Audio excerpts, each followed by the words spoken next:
Hi everyone, this is Erin, and today I almost die trying to recreate this Ralph McQuarrie concept art from Star Wars called the Droids.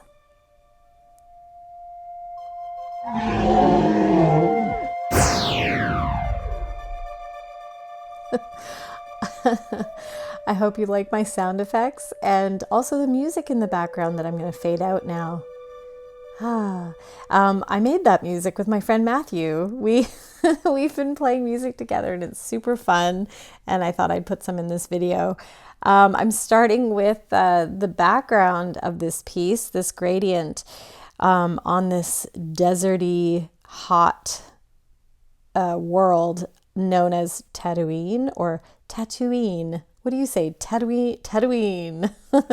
And it's a really sort of misty background, and that heat, you just feel the heat. So I started with ultramarine blue, cyan, and white. A little more cyan than ultramarine to get this sky blue, and then I'm going to fade it out using a white sort of creamy mixture. So I'm doing more just straight up white along the bottom here. And I'm mixing everything together while it's still wet. So while the surface, the first coat is, it's more watered down than usual. So it's like a little bit more watered down just to get that first coat on. But now a slightly thicker blend of gouache with ochre so that it has a kind of a yellowy tinge to it. And I even used a little bit of orange in there as well. And my brush is too small. Don't use a brush this small for a gradient of this size. This was dumb of me, but I used a smaller brush to mix with, and then I just continued to use the smaller brush. And I blended that light sort of creamy color in with the blue at the top there while it was still slightly wet. And now I'm using a lot more ochre. So I've ochre, orange together to create the sand. And then while it's still wet, I added a little more white to it so that I could blend it out. And this whole piece, so this is one of the reasons this piece of concept art almost killed me, was because, and I'll talk more about the whole process because this last few weeks has been kind of ridiculous, but it's a lot of blending. So this piece is not like the other pieces I've done. Most of the other concept art I've worked on for this channel is very graphic and, flat planes of color, whereas this piece is a lot more tonal and a lot of blending. So that's a more challenging technique, but we'll talk through it. Hopefully I'll be able to help you out, and yeah, we'll see. So I'm adding a little bit of blue to that mixture that I was using for the sand so that I can get this darker, deeper color in here. And again, working while everything is still slightly wet. I don't allow the gouache to dry completely. And then because that original layer that I put down, that lighter color of the sand, is not super thick, and then when I put the darker color on top, I'm putting it on top with the right amount of pressure. And the right amount of pressure when blending is you want to press down to blend, but then you want to release the pressure when you smooth it out afterwards. It is a hard thing to describe. I do recommend practicing, just playing around a bit with blending. Now I'm mixing up the color for the mountain. And this color is Viridian, which is the green, that really like high saturated, very strong pigment green, and mixing that in with, I believe I'm using raw sienna and a bit of black and white. I will write it all down in the prescription. You'll get your prescription. Fill that prescription and you'll have a piece of concept art. But I'll write it in the description below. So doing the top of this mountain, flathead brush is perfect for this sort of edgy, mountainy look.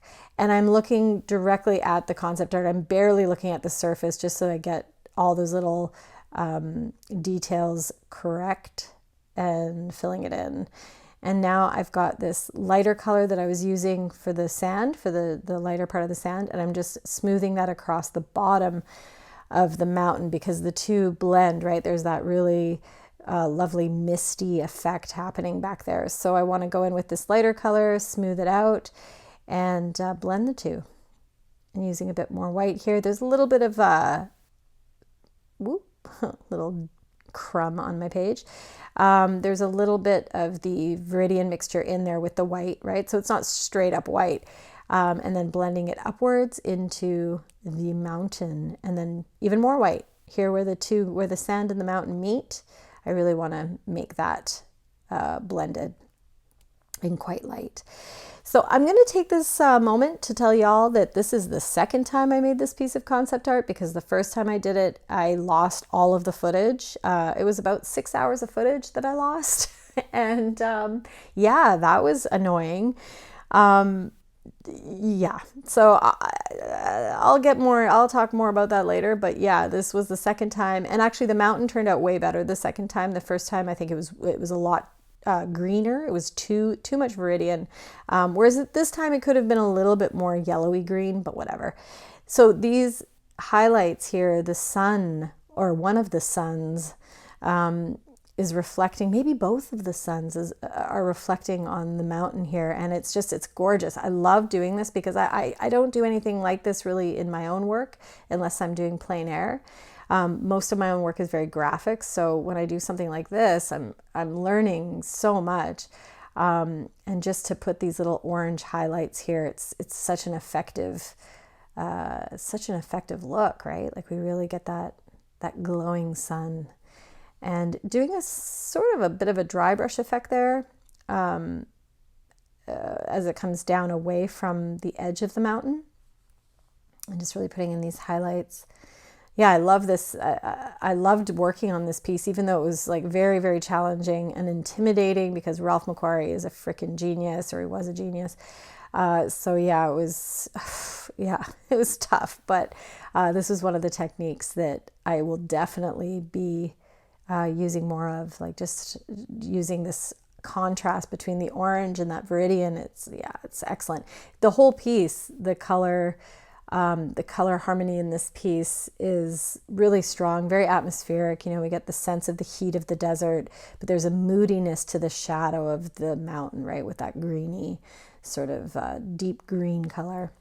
So I'm preparing my larger flathead brush with some white, like a creamy white, and I'm going back in with my smaller brush to bring in the shadow. So I want to have that lighter color ready to go. So I'm bringing in the shadow first, and going to go down a little bit here on the mountain, go down on the mountain, and then blending it out.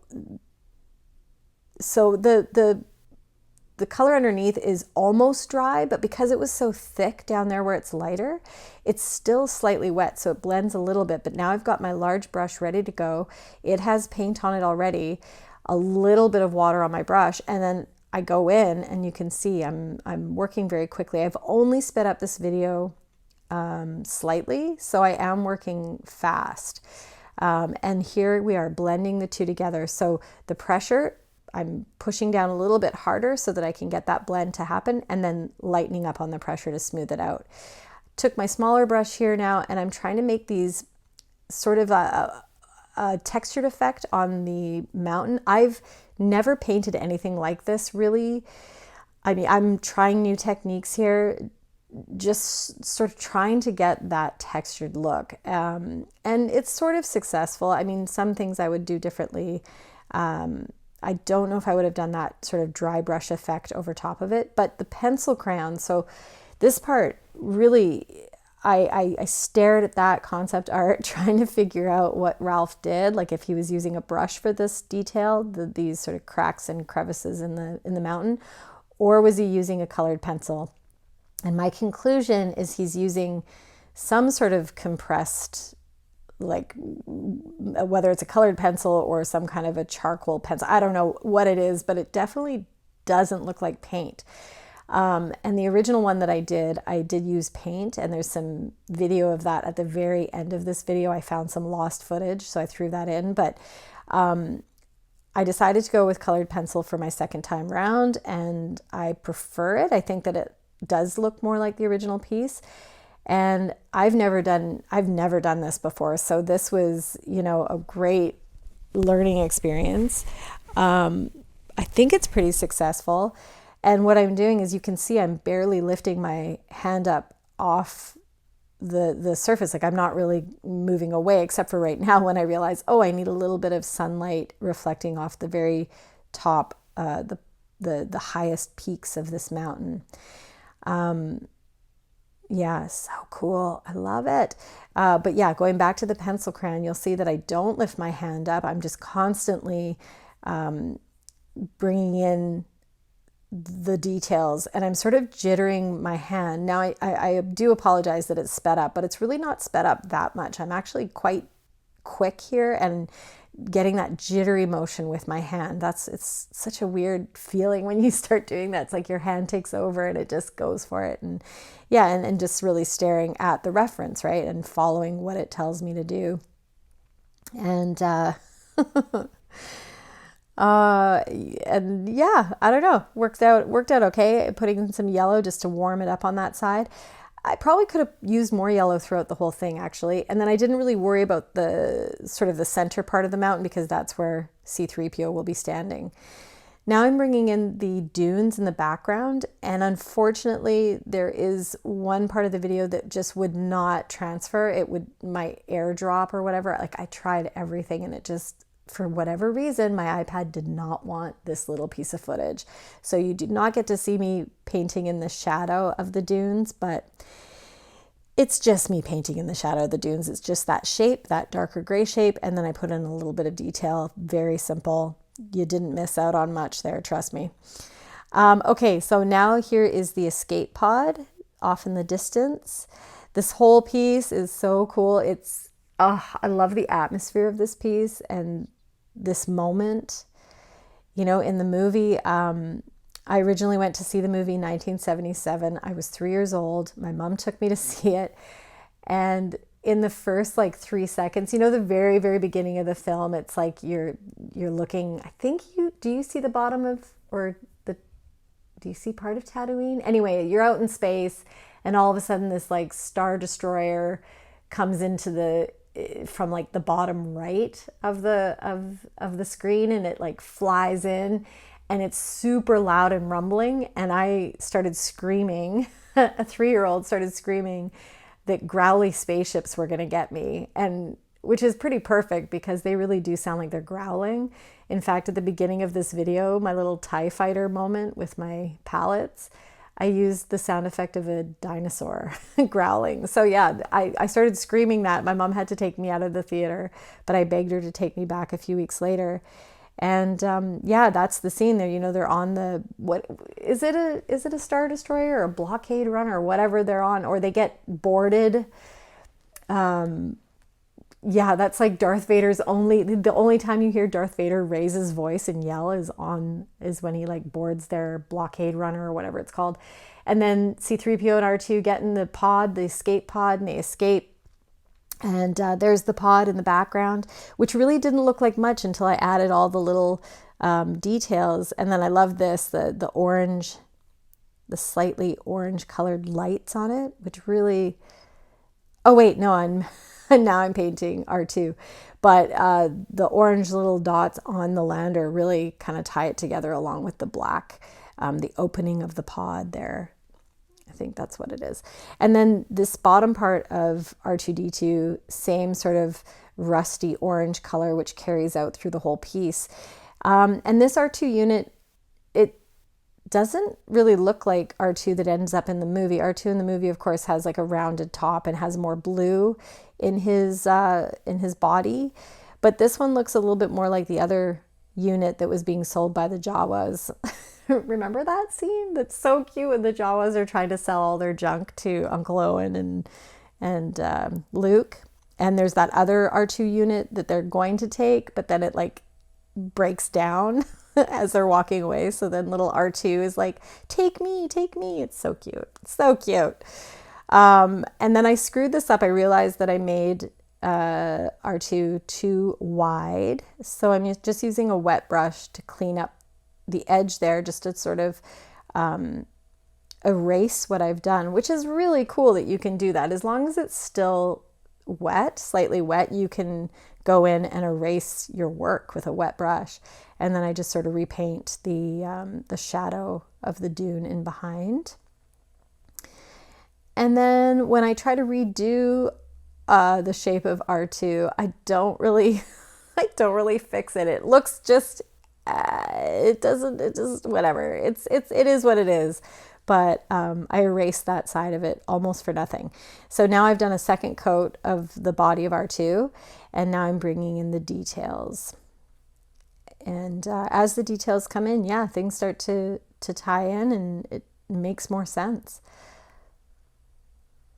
Yeah. So Ralph McQuarrie, wow. I wish I knew more. I don't know a lot about him, so I will do some research because I will be doing more of his work in the future. But I'm of that era. You know, I grew up in the 70s, so I mean, like Empire was the biggest thing to me. It's my favorite of all the movies. But I grew up in that era where, as I got older, in my 20s, the prequels came out, and it was such a big deal. And at the time, I was dating someone who was like super into Star Wars, and I guess I got really back into Star Wars by proxy, just because I was hanging out with all these dudes that were really into Star Wars. They all had like Star Wars tattoos and shit. So I just swore again. Anyway, doesn't matter. But we all went to see the prequels, and it was so exciting. It was like such a big event.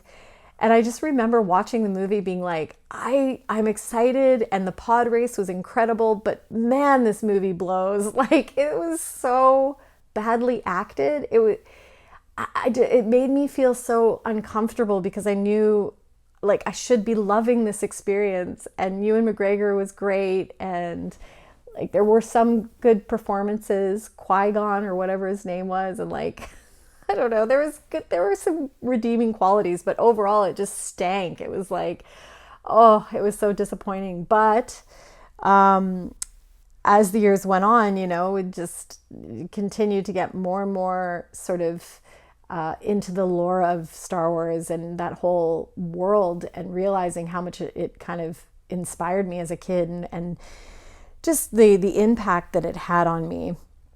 And then as I continued to age through the years, I got involved with other guys who were really into Star Wars, and one of them had like a Ralph McQuarrie book or books on concept art.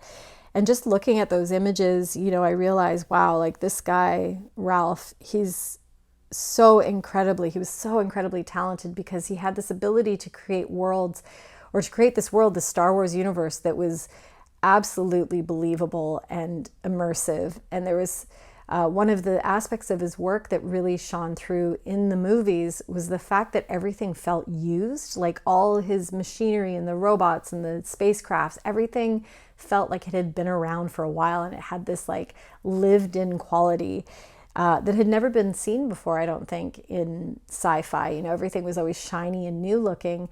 And I think that's where the prequels sort of lacked for me, is they just didn't have that same kind of lived in feeling to them. And I know there's reasons behind that, because it's like a prequel and it predates Star Wars, so everything's like new, and it's before like the revolution, or before whatever the Empire did what it did. So yeah, there's logic, but still, Ralph created this amazing universe that felt lived in, and his work really was so unique and imaginative. And yeah, this piece, I think, is a great example of just how he was able to capture mood, like the moodiness of this mountain, this sort of green, shadowy mountain on this desert planet. And then these robots, I think, I love this part, his little one of his like Swiss Army implements that he has. And did you notice I had to repaint his foot pad? What do you call those things that C-3PO rolls around on? Anyway, or R2. So R2's little foot pad was in the wrong position. So that was another time that I had to repaint. I painted over it, but it worked out. But yeah, the C-3PO, which is coming up, I'm like, should I wait and talk about it when we do C-3PO? Yes, I'll wait and talk about it. And this part was hard, putting in the front pad. It looked so weird. I was like, that looks dumb. But then when I start to put in highlights, like these little white highlights, it ties it all together. And then the little foot pad starts to make sense. I love it when things start to make sense because, you know, with most paintings, halfway through, everything looks like crap and you think, oh my gosh, this is not going to come together. But then you add in some details and all of a sudden everything comes together. And it's so satisfying, feels so good. And that's what happens here. Oh, so this is a nice bit of a wash. So I watered down this color and I just lightly put it over top. So it looks, again, it's got that kind of like lived in, dirty feel to it.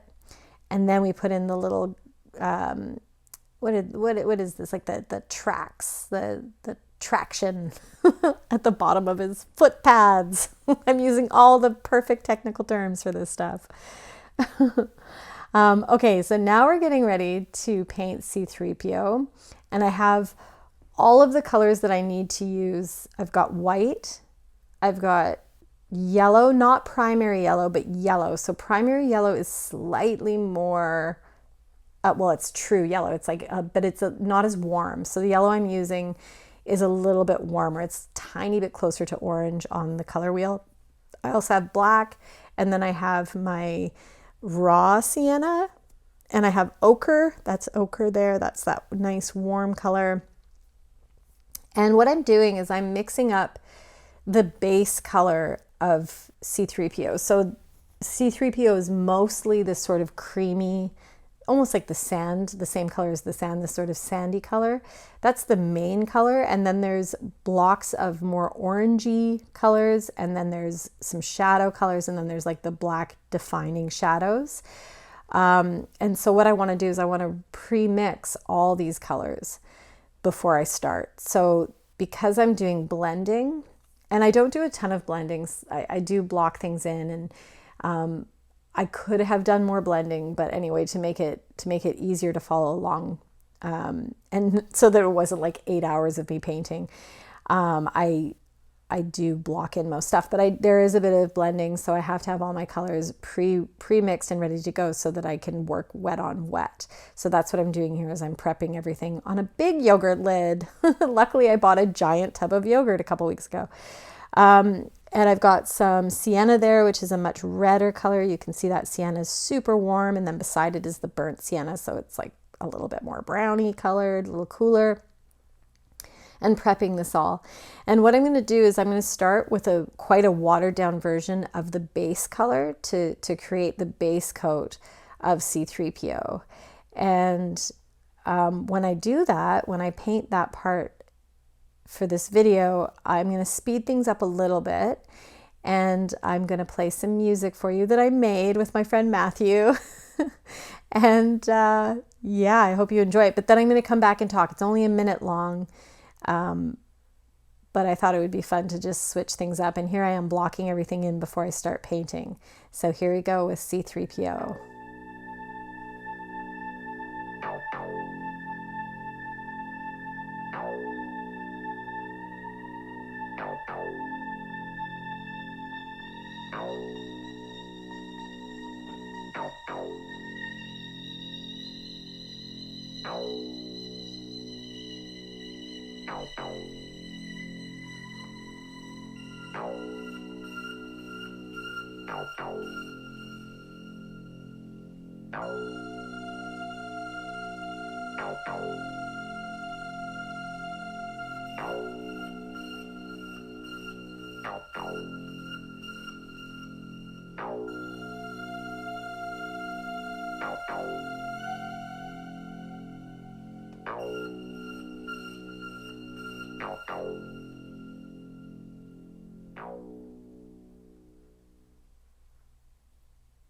Okay, so, I kind of forgot to start talking again. It's very mesmerizing, isn't it, sometimes? Yeah, so now you'll see that I put in the second coat already of the whole body of C-3PO, so like the background color. And yeah, I think I might have done 3 coats, so that's why it's just that really nice flat sandy color. And now I'm blocking in the orange. So I will smooth this out. There will be some blending that will take place, but just starting with blocking it in, looking at that reference, like saying, okay, where is it more orange? And yeah, and then I start to blend it in, which you'll see in a moment. One of my big complaints about how I did this is the arm and the hand. So I did the arm and the hand. You'll see in the original piece there that the hand is further away from R2, and it's also slightly above R2, and the actual hand gesture is so important to this piece. Like, I feel like that hand gesture it's what makes the piece feel like somewhat uncanny. There's like this strangeness to it because C-3PO is a robot, like, so obviously a robot, but that gesture is so human. There's something very delicate and very intentional about that gesture, and it adds to this, this feeling of like, is that a person? Like, I don't know. It's brilliant. It's so brilliant, and there's a delicateness to it. That's the other thing I love about this piece. Is that C-3PO looks quite feminine. There's like a femininity there that does carry through to the movies, but yeah, I love that. Anyway, so now I'm blending. So I've got this lighter version of the orange, so a higher value. And while the original orange that I've laid down is still wet, I'm blending into it. So I've basically just mixed that orange with the sandy tone of the whole body, right? The background color. And I'm blending those in. And I think it went okay. You know, I feel like, again, I could have been a little more careful with it, but it works. And especially as I start to bring in the darker colors, it really ties it all together. Now what I'm doing is I'm making the lightest shadow color. So here's how we're working, is we're working from lightest to darkest. And then at the very end, we add highlights again. And this is what I love about gouache, is you don't have to work like from dark to light or from light to dark and always work in that order. You can go back and forth. But typically you want to start with the color that the piece is mostly of. Does that make sense? Like, the C-3PO is mostly this light golden creamy color in this piece of concept art. So I wanted to start with that and then build on top of that. And so yeah, we're building a robot with paint and bringing in this sort of shadowed color. And here's where I could have blended more. I definitely could have blended this shadow color into that orange. But it works to just block it in.